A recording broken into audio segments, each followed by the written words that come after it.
लीजिए सुनिए मुंशी प्रेमचंद के लिखे उपन्यास गोदान के पहले भाग का वाचन। होरीराम ने दोनों बैलों को सानी पानी देकर अपनी स्त्री धनिया से कहा, गोबर को ऊख गोड़ने भेज देना, मैं न जाने कब लौटूं, जरा मेरी लाठी दे दे। धनिया के दोनों हाथ गोबर से भरे थे, उपले पात कर आई थी। बोली, अरे कुछ रस पानी तो कर लो, ऐसी जल्दी क्या है? होरी ने अपनी झुर्रियों से भरे हुए माथे को सिकोड़ कर कहा, तुझे रस पानी की पड़ी है? मुझे ये चिंता है कि अबीर हो गई तो मालिक से भेंट ना होगी, स्नान पूजा करने लगेंगे तो घंटों बैठे बीत जाएगा। इसी से तो कहती हूं कुछ जलपान कर लो, और आज न जाओगे तो कौन हरज होगा? अभी तो परसों गए थे। तू जो बात नहीं समझती उसमें टांग क्यों अड़ाती है भाई? मेरी लाठी दे दे और अपना काम दे। ये इसी मिलते जुलते रहने का प्रसाद है कि अब तक जान बची हुई है, नहीं कहीं पता न लगता कि किधर गए। गांव में इतने आदमी तो हैं, किस पर बेदखली नहीं आई, किस पर कुड़की नहीं आई। जब दूसरे के पांव तले अपनी गर्दन दबी हुई है तो उन पांवों को सहलाने में ही कुशल है। धनिया इतनी व्यवहार कुशल न थी। उसका विचार था कि हमने जमींदार के खेत जोते हैं तो वो अपना लगान ही तो लेगा, उसकी खुशामद क्यों करें, उसके तलवे क्यों सहलाएं? यद्यपि अपने विवाहित जीवन के इन 20 वर्षों में उसे अच्छी तरह अनुभव हो गया था कि चाहे कितनी ही कतर ब्योत करे, कितना ही पेट तन काटो, चाहे एक एक कौड़ी को दांत से पकड़ो, मगर लगान बेबाक होना मुश्किल है, फिर भी वो हार न मानती थी। और इस विषय पर स्त्री पुरुष में आए दिन संग्राम छिड़ा रहता था। उसकी 6 संतानों में अब केवल 3 जिंदा हैं। एक लड़का गोबर, कोई 16 साल का, और 2 लड़कियां सोना और रूपा, 12 और 8 साल की। तीनों लड़के बचपन ही में मर गए। उसका मन आज भी कहता था अगर उनकी दवा दारू होती तो वो बच जाते, पर वो एक धेले की दवा भी न मंगवा सकी थी। उसकी भी उम्र भी क्या थी, 36वां ही साल तो था, पर सारे बाल पक गए थे, चेहरे पर झुर्रियां पड़ गई थी, सारी देह ढल गई थी। वो सुंदर गेहूं रंग सांवला हो गया था और आंखों से भी कम सूझने लगा था। पेट की चिंता ही के कारण तो कभी तो जीवन का सुख न मिला। इस चिरस्थायी जीर्ण अवस्था ने उसके आत्मसम्मान को उदासीनता का रूप दे दिया था। जिस गृहस्थी में पेट की रोटियां भी न मिले उसके लिए इतनी खुशामद क्यों? इस परिस्थिति से उसका मन बराबर विद्रोह किया करता था और 2-4 घुड़कियां खा लेने पर ही उसे यथार्थ का ज्ञान होता था। उसने परास्त होकर होरी की लाठी, मिर्जई, जूते, पगड़ी और तमाकू का बटुआ लाकर सामने पटक दिए। होरी ने उसकी ओर आंखें तरेर कर कहा, क्या ससुराल जाना है जो 5 पोशाक लाई है? ससुराल में भी तो कोई जवान साली सहलाज नहीं बैठी है जिसे जाकर दिखाओ।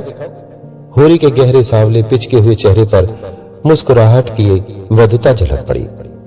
धनिया ने लजाते हुए कहा, ऐसे ही तो बड़े सजीले जवान हो कि साली सलहजे तुम्हें देखकर रीझ जाएंगे। होरी ने फटी हुई मिर्जई को बड़ी सावधानी से तह करके खाट पर रखते हुए कहा, तो क्या तू समझती है मैं बूढ़ा हो गया? अभी तो 40 भी नहीं हुए, मर्द 60 पर पाठे होते हैं। जाकर शीशे में मुंह देखो, तुम जैसे मर्द 60 पर पाठे नहीं होते। दूध घी अंजन लगाने तक को तो मिलता नहीं, पाठे होंगे। तुम्हारी दशा देख देख कर तो मैं और भी सूखी जाती हूं कि भगवान ये बुढ़ापा कैसे कटेगा, किसके द्वार पर भीख मांगेंगे। होरी की ये क्षणिक मृदुता यथार्थ की इस आंच में जैसे झुलस गई। लकड़ी संभालता हुआ बोला, 60 तक पहुंचने की नौबत ना आने पाएगी धनिया, इसके पहले ही चल देंगे। धनिया ने तिरस्कार किया, अच्छा रहने दो, मत अशुभ मुंह से निकालो। तुमसे कोई अच्छी बात भी कहे तो लगते हो कोसने। होरी कंधे पर लाठी रखकर घर से निकला तो धनिया द्वार पर खड़ी उसे देर तक देखती रही। उसके निराशा भरे शब्दों ने धनिया के चोट खाए हुए हृदय में आतंकमय कंपन डाल दिया था। वो जैसे अपने नारित्व के संपूर्ण तप और व्रत से अपने पति को अभयदान दे रही थी। उसके अंतःकरण से जैसे आशीर्वाद का व्यूह सा निकलकर होरी को अपने अंदर छिपाए लेता था। विपन्नता के इस अथाह सागर में सोहाग ही वो तृण था जिसे पकड़े हुए वो सागर को पार कर रही थी। इन असंगत शब्दों ने यथार्थ के निकट होने पर भी मानो झटका देकर उसके हाथ से वो तिनके का सहारा छीन लेना चाहा। बल्कि यथार्थ के निकट होने के कारण ही उनमें इतनी वेदना शक्ति आ गई थी।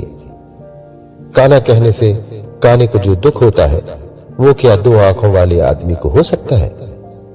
होरी कदम बढ़ाए चला जाता था। पगडंडी के दोनों ओर ऊख के पौधों की लहराती हुई हरियाली देखकर उसने मन में कहा, भगवान कहीं गांव से बरखा कर दे और डाड़ी भी सुबीते से रहे तो एक गाय जरूर लूंगा। देशी गाय तो न दूध दे न उनके बछुए ही किसी काम के हों। बहुत हुआ तो तेली के कोल्हू में चले। नहीं, वो पछाई गाय लेगा, उसकी खूब सेवा करेगा। कुछ नहीं तो 4-5 सेर दूध होगा। गोबर दूध के लिए तरस तरस कर रह जाता है। इस उम्र में न खाया पिया तो फिर कब खाएगा। साल भर भी दूध पी ले तो देखने लायक हो जाए। बछुए भी अच्छे बैल निकलेंगे। 200 से कम की गोई ना होगी। फिर गौ से ही तो द्वार की शोभा है। सवेरे सवेरे गौ के दर्शन हो जाएं तो क्या कहना। न जाने कब ये साध पूरी होगी, कब वो शुभ दिन आएगा। हरि गृहस्थ की भांति होरी के मन में भी गौ की लालसा चिरकाल से संचित चली आती थी। यही उसके जीवन का सबसे बड़ा स्वप्न, सबसे बड़ी साध थी। बैंक सूद से चैन करने या जमीन खरीदने या महल बनवाने की विशाल आकांक्षाएं उसके नन्हे से हृदय में कैसे समाती। जेठ का सूर आमों के झुरमुट से निकलकर आकाश पर छाई हुई लालिमा को अपने रजत प्रताप से तेज करता हुआ ऊपर चढ़ रहा था और हवा में गर्मी आने लगी थी। दोनों ओर खेतों में काम करने वाले किसान उसे देखकर राम राम करते और सम्मान भाव से चिलम पीने का निमंत्रण देते थे। पर होरी को इतना अवकाश कहां था। उसके अंदर बैठी हुई सम्मान लालसा ऐसा आदर पाकर उसके सूखे मुख पर गर्व की झलक पैदा कर रही थी। मालिकों से मिलते जुलते रहने ही का तो ये प्रसाद है कि सब उसका आदर करते हैं। नहीं उसे कौन पूछता। 5 बीघे की किसान की बिसात ही क्या। ये कम आदर नहीं है कि 3-3, 4-4 हल वाले महतो भी उसके सामने सिर झुकाते हैं। अब वो खेतों के बीच की पगडंडी छोड़कर एक खलेटी में आ गया था जहां बरसात में पानी भर जाने के कारण तरी रहती थी और जेठ में कुछ हरियाली नजर आती थी। आसपास के गांवों की गौएं यहां चरने आया करती थी। उस समय भी यहां की हवा में कुछ ताजगी और ठंडक थी। होरी ने 2-3 सांसें जोर से ली। उसके जी में आया कुछ देर यहीं बैठ जाए। दिन भर तो लूलापट में मरना है ही। कई किसान इस गड्ढे का पट्टा लिखाने को तैयार थे, अच्छी रकम देते थे। पर ईश्वर भला करे राय साहब का कि उन्होंने साफ कह दिया ये जमीन जानवरों की चराई के लिए छोड़ दी गई है और किसी दाम पर भी ना उठाई जाएगी। कोई स्वार्थी जमींदार होता तो कहता गाय जाए भाड़ में, हमें रुपए मिलते हैं क्यों छोड़े। पर राय साहब अभी तक पुरानी मर्यादा निभाते आते थे। जो मालिक प्रजा को न पाले वो भी कोई आदमी है। सहसा उसने देखा भोला अपनी गाय लिए इसी तरफ चला आ रहा है। भोला इसी गांव से मिले हुए पूर्वी का ग्वाला था और दूध मक्खन का व्यवसाय करता था। अच्छे दाम मिल जाने पर कभी कभी किसानों के हाथ गाय बेच भी देता था। होरी का मन उन गायों को देखकर ललचा गया। अगर भोला वो आगे वाली गाय उसे दे तो क्या कहना। रुपए आगे पीछे देता रहेगा। वो जानता था घर में रुपए नहीं है। अभी तक लगान नहीं चुकाया जा सका। विशेषर साहू का देना भी बाकी है जिस पर आने रुपए का सूद चढ़ रहा है। लेकिन दरिद्रता में जो एक प्रकार की अदूरदर्शिता होती है वो निर्लज्जता के तकाजे गाली और मार से भी भयभीत नहीं होती। उसने उसे प्रोत्साहित किया। बरसों से जो साग मन को आंदोलित कर रही थी उसने उसे विचलित कर दिया। भोला के समीप जाकर बोला, राम राम भोला भाई, कहो क्या रंग ढंग है। सुनाप के मेले से नई गाय लाए हो। भोला ने रुखाई से जवाब दिया। होरी के मन की बात उसने ताड़ ली थी। हाँ 2 बछियां और 2 गायें लाया। पहली वाली गाय सब सूख गई थी। बंधी पर दूध न पहुंचे तो गुजर कैसे हो। होरी ने आगे वाली गाय के पुट्ठे पर हाथ रखकर कहा, दुधार तो मालूम होती है, कितने मिली। भोला ने शान जमाई। अब की बाजार तेज रहा मैं तो, इसके 80 रुपए देने पड़े। आंखें निकल गई। 30-30 रुपए तो दोनों कलोरों के दिए। तिस पर गाहक रुपए का 8 सेर दूध मांगता है। बड़ा भारी कलेजा है तुम लोगों का भाई। लेकिन फिर लाए भी तो वो माल कि यहां 10-5 गांवों में तो किसी के पास निकलेगी नहीं। भोला पर नशा चढ़ने लगा। बोला, राय साहब इसके 100 रुपए देते थे, दोनों कलोरों के 50-50 रुपए, लेकिन हमने न दिए। भगवान ने चाहा तो 100 रुपए इसी बयान में पीट लूंगा। इसमें क्या संदेह है भाई, मालिक क्या खाके लेंगे, नजराने में मिल जाए तो भले ले लें। ये तुम्ही लोगों का गुर्दा है कि अंजलि भर रुपए तकदीर के भरोसे गिन देते हैं। यही जी चाहता है कि इसके दर्शन करता रहूं। धन्य है तुम्हारा जीवन के गौओं की इतनी सेवा करते हो। हमें तो गाय का गोबर भी मयसर नहीं। गृहस्थ के घर में एक गाय भी ना हो तो कितनी लज्जा की बात है। साल के साल बीत जाते हैं, गोरस के दर्शन नहीं होते। घरवाली बार बार कहती है, भोला भैया से क्यों नहीं कहते। मैं कह देता हूं, कभी मिलेंगे तो कहूंगा। तुम्हारे स्वभाव से बड़ी प्रसन्न रहती है। कहती है, ऐसा मर्द ही नहीं देखा कि जब बातें करेंगे नीची आंखें करके कभी सिर नहीं उठाते। भोला पर जो नशा चढ़ रहा था उसे इस भरपूर प्याले ने और गहरा कर दिया। बोला, आदमी वही है जो दूसरों की बहू बेटी को अपनी बहू बेटी समझे। जो दुष्ट किसी मेहरिया की ओर ताके उसे गोली मार देना चाहिए। ये तुमने लाख रुपए की बात कह दी भाई। बस सज्जन वही जो दूसरों की आबरू को अपनी आबरू समझे। जिस तरह मर्द के मर जाने से औरत अनाथ हो जाती है, उसी तरह औरत के मर जाने से मर्द के हाथ पांव टूट जाते हैं। मेरा तो घर उजड़ गया, मैं तो कोई एक लोटा पानी देने वाला भी नहीं। गत वर्ष भोला की स्त्री लू लग जाने से मर गई थी। ये होरी जानता था, लेकिन 50 वर्ष का खंखड़ भोला भीतर से इतना स्निग्ध है वो न जानता था। स्त्री की लालसा उसकी आंखों में सजल हो गई थी। होरी को आसन मिल गया। उसकी व्यवहारिक कृषक बुद्धि सजग हो गई। पुरानी मसल झूठी थोड़ी है। बिन घरनी घर भूत का डेरा, कहीं सगाई क्यों नहीं ठीक कर लेते। ताक में हूं मैं तो, पर कोई जल्दी नहीं फंसता। 150 खर्च करने को भी तैयार हुआ, जैसी भगवान की इच्छा। अब मैं फिक्र में रहूंगा। भगवान चाहेंगे तो जल्दी घर बस जाएगा। बस यही समझ लो कि उबर जाऊंगा भैया। घर में खाने को भगवान का दिया बहुत है। 4 पसेरी रोज दूध हो जाता है, लेकिन किस काम का। मेरे ससुराल में एक मेहरिया है। 3-4 साल हुए उसका आदमी उसे छोड़कर कलकत्ते चला गया। बेचारी पिसाई करके गुजारा कर रही है। बाल बच्चा भी कोई नहीं। देखने सुनने में अच्छी है, बस लक्ष्मी समझ लो। भोला का सिकड़ा हुआ चेहरा जैसे चिकना गया। आशा में कितनी सुधा है। बोला, अब तो तुम्हारा ही आसरा है। मैं तो छुट्टी हो तो चलो एक दिन देखा।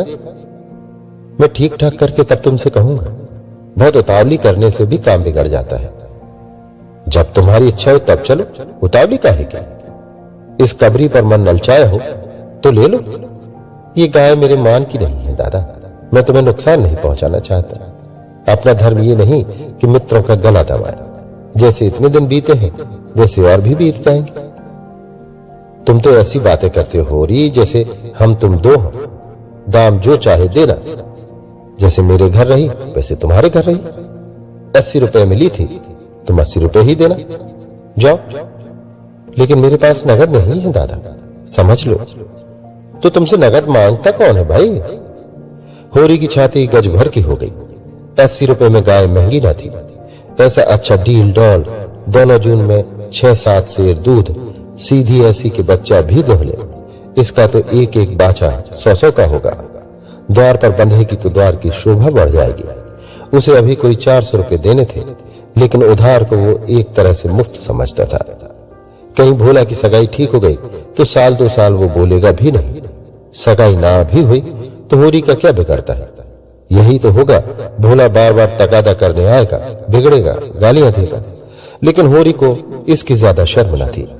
इस व्यवहार का वो आदी था। कृषक के जीवन का तो ये प्रसाद है। भोला के साथ वो छल कर रहा था और वो व्यापार उसकी मर्यादा के अनुकूल था। अब भी लेन देन में उसके लिए लिखा पढ़ी होने और न होने में कोई अंतर न था। सूखे बूढ़े की विपदाएं उसके मन को भीरू बनाए रहती थी। ईश्वर का रौद्र रूप सदैव उसके सामने रहता था, पर यह छल उसकी नीति में छल न था। ये केवल स्वार्थ सिद्धि थी और ये कोई बुरी बात न थी। इस तरह का छल तो वो दिन रात करता रहता था। घर में 2-4 रुपए पड़े रहने पर भी महाजन के सामने कस्में खा जाता था कि एक पाई भी नहीं है। सन को कुछ गीला कर देना और रुई में कुछ बिनोले भर देना उसकी नीति में जायज था। और यहां तो केवल स्वार्थ न था, थोड़ा सा मनोरंजन भी था। बुढ़ों का बुढ़भस हास्यास्पद वस्तु है और ऐसे बुढ़ों से अगर कुछ ऐंठ भी लिया जाए तो कोई दोष पाप नहीं। भोला ने गाय की पगहिया होरी के हाथ में देते हुए कहा, ले जाओ महतो, तुम भी याद करोगे। ब्याते ही 6 सेर दूध ले लेना। चलो मैं तुम्हारे घर तक पहुंचा दूं।